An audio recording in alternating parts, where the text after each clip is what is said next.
जय हिंद दोस्तों, स्वागत करता हूं आपका एडू 36 के इस ऑनलाइन प्लेटफॉर्म में। छत्तीसगढ़ पुलिस भर्ती परीक्षा 2024 टारगेट 90 डेज सीरीज का आज हमारा 29वां दिन है। जैसे कि अभी हम छत्तीसगढ़ के इतिहास देख रहे हैं और छत्तीसगढ़ के इतिहास में आज हमारा लास्ट टॉपिक रहेगा छत्तीसगढ़ की रियासत, ध्वजारोहण एवं संविधान सभा। इससे जो भी क्वेश्चन बन सकते हैं सारे क्वेश्चन देखेंगे, बहुत इंपॉर्टेंट टॉपिक है। इसके अलावा कुछ चीज़ें अभी हमने छत्तीसगढ़ के इतिहास में छोड़ दी है, उसको हम बाद में पढ़ेंगे। इसका रीजन है जैसे कि छत्तीसगढ़ का प्राचीन इतिहास हमने नहीं पढ़ा है अभी, इसके एमसीक्यूज नहीं देखे हैं, और जनजाति विद्रोह, मजदूर और किसान आंदोलन, इसको हम बाद में करेंगे। इसका रीजन क्या है? इसका रीजन ये है कि इसका एक शानदार ट्रिक पहले हम समझेंगे थोड़ा सा, उसके बाद इसका एक शानदार सा आप लोग को मैं ट्रिक देने वाला हूँ जिससे आपको अगर एक बार पढ़नेंगे उसके बाद आपको कभी पढ़ने की ज़रूरत ही नहीं पड़ेगी। जनजाति विद्रोह बहुत इंपॉर्टेंट है, बहुत सारे जनजाति विद्रोह होते हैं। आप अगर इसको याद करने बैठेंगे तो याद तो हो जाएगा एक बार में, लेकिन दोबारा फिर से आप भूल जाएंगे। तो पहले इसको हम थ्योरी में समझेंगे, और थ्योरी में समझेंगे जब उसी टाइम में आपको मैं ट्रिक दूंगा, ठीक है। तो इसलिए इसको हम बाद में करेंगे, और प्राचीन इतिहास इसको भी हम बाद में करेंगे। ये वाला जो सेक्शन है आएगा एमसीक्यूज में आएगा, लेकिन थोड़ा सा लेट। और अब हम क्या करने वाले हैं देखिए, जैसे कि अब छत्तीसगढ़ का इतिहास कंप्लीट हो जाएगा तो हम क्या करने वाले, आगे का हमारा प्लानिंग, आगे का बहुत शानदार प्लानिंग है। इसके लिए एक सेपरेट वीडियो मैं बता दूंगा, अब भी बना दूंगा, उसको आप देख लीजिए। बहुत इंपॉर्टेंट रहने वाला है, आपको जो भी डाउट अभी हो ना होगा क्लास में, सारे डाउट का वहाँ पे सॉल्यूशन मिल जाएगा, ठीक है। तो चलिए चलते हैं आज के पहले क्वेश्चन पे।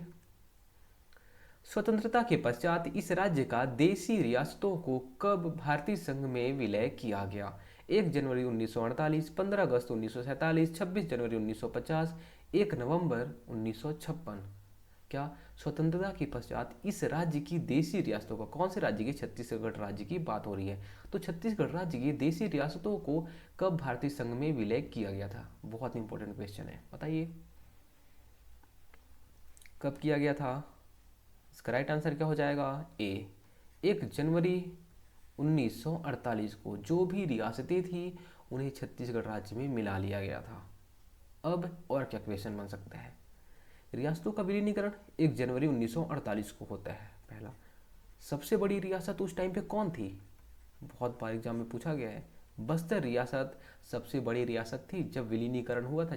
जब भारत में जो ये रियासतों का विलीनीकरण हुआ था तो सबसे बड़ी रियासत कौन थी छत्तीसगढ़ की? तो बस्तर। सबसे छोटी रियासत शक्ति। सबसे छोटी रियासत कौन सी थी? शक्ति। इसके अलावा सबसे पहले शामिल कौन सी रियासत हुई थी? सबसे पहले इस राज्य की कौन सी रियासत भारतीय संघ में सबसे पहले शामिल हुई थी? ऐसे क्वेश्चन पूछेगा, कौन सी रियासत? खैरागढ़।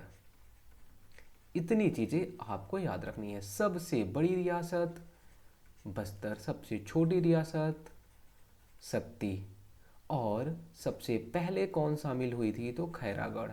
कब जो ये रियासतें हैं कब शामिल हुई थी? 1 जनवरी 1948 को। 15 अगस्त 1947 को पुलिस लाइन रायपुर में राष्ट्रीय ध्वज किसने फहराया था? पंडित रविशंकर शुक्ल, आर के पाटिल, डॉक्टर खूबचंद बघेल या हर्षल मिश्र। बताइए कि 15 अगस्त 1947 जब भारत स्वतंत्र हुआ था तो पुलिस लाइन में राष्ट्रीय ध्वज किसने फहराया था? यहाँ बहुत इंपॉर्टेंट, पुलिस लाइन इंपॉर्टेंट क्यों है? क्यों इंपॉर्टेंट है? क्योंकि जो हमारे चीफ मिनिस्टर रहते हैं या फिर राज्यपाल रहते हैं, क्या मुख्यमंत्री या राज्यपाल अक्सर यहीं से ही राष्ट्रीय ध्वज फहराते हैं। कहाँ से? Police line. पुलिस लाइन कहाँ? रायपुर। रायपुर के पुलिस लाइन से ही राष्ट्रीय ध्वज फहराते हैं कौन? हमारे जो चीफ मिनिस्टर रहते हैं या फिर राज्यपाल, दोनों में से एक जन। कब? 15 अगस्त को और 26 जनवरी को। तो जब भारत स्वतंत्र हुआ था उस टाइम पे छत्तीसगढ़ के रायपुर में कौन ध्वज फहराया था? तो उसका राइट आंसर क्या हो जाएगा? आर के पाटिल। कौन? आर के पाटिल। तो ये पंडित रविशंकर शुक्ल कहाँ पे फहराए थे? कहाँ पे? सीताबर्डी। सीताबर्डी एक जगह है, सीताबर्डी का युद्ध भी आपने जाना होगा, है ना, इतिहास में पढ़ा होगा। तो सीताबर्डी एक जगह है, कहाँ पे? नागपुर में। वहाँ पे पंडित रविशंकर शुक्ल जी झंडा फहराते हैं, इतना आपको याद रखना है। इस राज्य के निम्नलिखित में से किस नेता ने गांधी जी के पूर्व ही अछूत उद्धार का कार्य प्रारंभ किया था? पंडित माधवराव सप्रे, पंडित रविशंकर शुक्ल, घनश्याम सिंह गुप्त या पंडित सुंदरलाल शर्मा। बताइए कि गांधी जी आने वाले थे, जब कब आने वाले थे, 1933 में आए थे वो, है ना। लेकिन वो उनका जो पर्पस था वो अछूत उद्धार के लिए था। हमने देखा ही थी कि जब दूसरी बार वो आने वाले थे उनका पर्पस क्या था, तो अछूत उद्धार था। तो जो आने वाले थे उसके पहले ही ये काम किसने कर लिया था, किसने किया था, डी, पंडित सुंदरलाल शर्मा। इन्हें क्या बोला जाता है, छत्तीसगढ़ का गांधी। क्या छत्तीसगढ़ का गांधी बोला जाता है इन्हें। रायपुर के मोती बाग का पुराना नाम क्या था, सप्रे बाग, जवाहर बाग, एडिनबरा बाग या विक्टोरिया बाग। बताइए रायपुर के मोती बाग का पुराना नाम। ये इंपॉर्टेंट है क्योंकि अभी ये बहुत हाईलाइटेड था। यहाँ पे क्या हुआ था, एक विधायक, कौन, बृजमोहन अग्रवाल का आपने नाम सुना होगा। तो यहाँ पे कुछ लोगों से उनकी नोकझोंक हो जाती है जब विधानसभा चुनाव होने वाला रहता है। तो फिर जब ये लोग, ये बीजेपी जीत जाती है, तो ये जो नेता है यहाँ के, तो वहाँ पे जो अनधिकृत कब्जा रहता है, अनधिकृत कब्जा, तो वहाँ पे हटा देते हैं। जो अनधिकृत कब्जा रहता है लोगों का, वहाँ से हटा देते हैं। तो ये काफ़ी विवादित रहता है। इसलिए जो जो चीज़ें रहती हैं वो कहाँ पे, रायपुर के मोती बाग के आसपास की ही चीज़ें रहती हैं। इसलिए मोती बाग का पूरा नाम आप बताइए कि क्या था। मोती बाग का पूरा नाम विक्टोरिया बाग। निम्नलिखित में से कौन छत्तीसगढ़ की सबसे बड़ी रियासत थी, रायगढ़, राजनांदगांव या फिर जसपुर या बस्तर। सबसे बड़ी रियासत मैंने बता चुका है, इसका आंसर क्या होगा, डी, बस्तर। अगला क्वेश्चन, 15 अगस्त 1947 को दुर्ग में ध्वजारोहण किसने किया था, बताइए। कहाँ पे, दुर्ग में। पंडित रविशंकर शुक्ल, आर के पाटिल, घनश्याम सिंह गुप्त या पंडित राम गोपाल तिवारी। बताइए। देखिए हमने बात कर चुका है, पंडित रविशंकर शुक्ल कहाँ पे, सीताबर्डी नागपुर में, आर के पाटिल पुलिस लाइन रायपुर में। तो घनश्याम सिंह गुप्त आप जानते होंगे, घनश्याम सिंह गुप्त का नाम कहाँ आता है, जो भी दुर्ग में एक्टिविटी हो रही थी तो घनश्याम सिंह गुप्त यहाँ पे कहीं ना कहीं सक्रिय थे। तो दुर्ग में ये झंडा फहराए थे। राजा चक्रधर सिंह निम्नलिखित में से किस रियासत के शासक थे, रायगढ़, बस्तर, सरगुजा, खैरागढ़। राजा चक्रधर, एक समारोह भी होता है, ये सम्मान भी दिया जाता है, चक्रधर सम्मान। तो जो राजा चक्रधर सिंह थे उन कौन सी रियासत के शासक थे, बताइए। कौन सी रियासत के थे, ए, रायगढ़। छत्तीसगढ़ की रियासतों में जनसंघर्ष के लिए गठित छत्तीसगढ़ काउंसिल ऑफ एक्शन के सर्वमान्य नेता थे, पंडित रविशंकर शुक्ल, पंडित द्वारिका प्रसाद मिश्र, राजा वीरेंद्र बहादुर सिंह या ठाकुर प्यारेलाल सिंह। ये क्वेश्चन क्या बोलना चाह रहा है, जो रियासतें थी भारत में शामिल होने वाली थी, तो रियासतें भारत में शामिल हो जाए इसके लिए इंसान किसी नेता के रूप में चुना गया था। कौन वो नेता था जिसे बोला गया था कि आप ये जो रियासतें हैं इनके राजाओं से बात करो कि ये भारत में शामिल हो जाए, बताइए कौन सा नेता था वो, ठाकुर प्यारेलाल सिंह, है ना। तो जो छत्तीसगढ़ काउंसिल ऑफ एक्शन के सर्वमान्य नेता कौन थे, ठाकुर प्यारेलाल सिंह।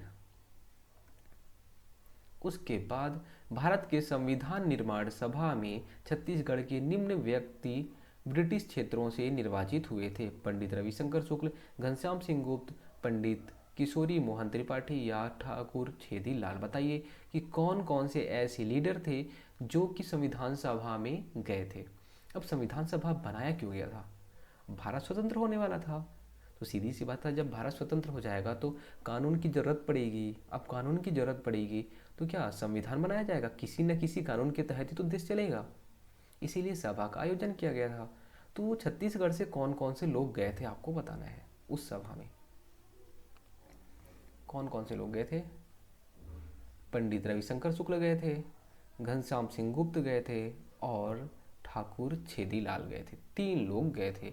पंडित रविशंकर शुक्ल कहाँ से थे, प्रतिनिधित्व किए थे, तो रायपुर से।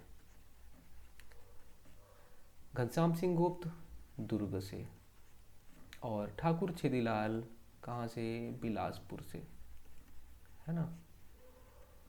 देखिए, जब भी घनश्याम सिंह गुप्त का नाम आएगा तो कहीं ना कहीं उनका जो रिलेशन रहेगा, लिंक रहेगा, वो दुर्ग क्षेत्र से रहेगा। पंडित रविशंकर शुक्ल का रायपुर से रहेगा, और ठाकुर छेदीलाल या बैरिस्टर छेदीलाल का बिलासपुर से रहेगा। ये तीनों लोग संविधान सभा में गए थे। तो 1 2 4 सी राइट आंसर। उसके बाद आज का लास्ट क्वेश्चन, किस राज्य के शासकों का वंश रक्सेल था? सारंगढ़, सरगुजा, बस्तर, कवर्धा। कौन से शासकों का वंश रक्सेल था? बताइए बताइए। इसका राइट आंसर क्या हो जाएगा? बी, सरगुजा। देखिए, जब भारत स्वतंत्र हुआ तो छत्तीसगढ़ में और भारत में भी हर जगह रियासतें रहा करती थी जहाँ पे राजा शासन करते थे। और आपको पता है कि जहाँ पे राजा शासन करते थे तो कहीं ना कहीं ये वंशानुगत चलती थी, है ना, वंश के अकॉर्डिंग चलती थी। तो ये जैसे कि आप सरगुजा का देखेंगे, सरगुजा में जो सरगुजा रियासत थी, तो सरगुजा रियासत में कौन से वंश के राजा शासक करते थे? तो कौन से? रक्सेल। इसके बाद राजनांदगांव जो रियासत थी, ये भी आपको याद रखना चाहिए। यहाँ पे कौन से वंश के राजा शासक करते थे? इनका क्या वंश था? वंश पूछता है तो बैरागी वंश। के बाद बस्तर, बस्तर रियासत में कौन से वंश का राजा था? तो कौन से वंश का राजा हुआ करता था? काकती वंश का। फिर कवर्धा, ये जो रियासत थी कवर्धा रियासत में कौन से वंश का राजा हुआ करता था? तो राजगोंड, राजगोंड वंश का। उसके अलावा कांकेर लास्ट। इतने रियासतों के वंश के बारे में आपको पता होना चाहिए। तो कांकेर वंश के जो कांकेर रियासत का जो वंश हुआ करता था, वहाँ पे जो राजा हुआ करते थे वो सोमवंशी राजा हुआ करते थे, सोमवंश के राजा हुआ करते थे, है ना। तो देखिए, आपने पहले ही पढ़ा होगा इतिहास में कि इनमें पहले वंश रहा करते थे, और वो वंश जैसे कि किसी के पापा हैं, अब अगर वो उसका जो फादर रहता है या जो राजा रहता है वो एक्सपायर हो जाता है तो उसका बेटा फिर राजा बनेगा, फिर उसका बेटा राजा बनेगा। तो वैसे ही एक वंश रहता था, ये वंश के अकॉर्डिंग ही रहते थे। तो सरगुजा रियासत में कौन से वंश का? तो रक्सेल वंश का शासन चलता था। और राजनांदगांव में बैरागी वंश का, बस्तर में काकती वंश का, कवर्धा में राजपूत वंश का, और कांकेर में सोमवंश का। दोस्तों, उम्मीद करता हूँ आज क्लास आपको अच्छी लगी होगी। अगर क्लास अच्छी लगती है तो एक प्यारा सा कमेंट जरूर करिएगा। धन्यवाद।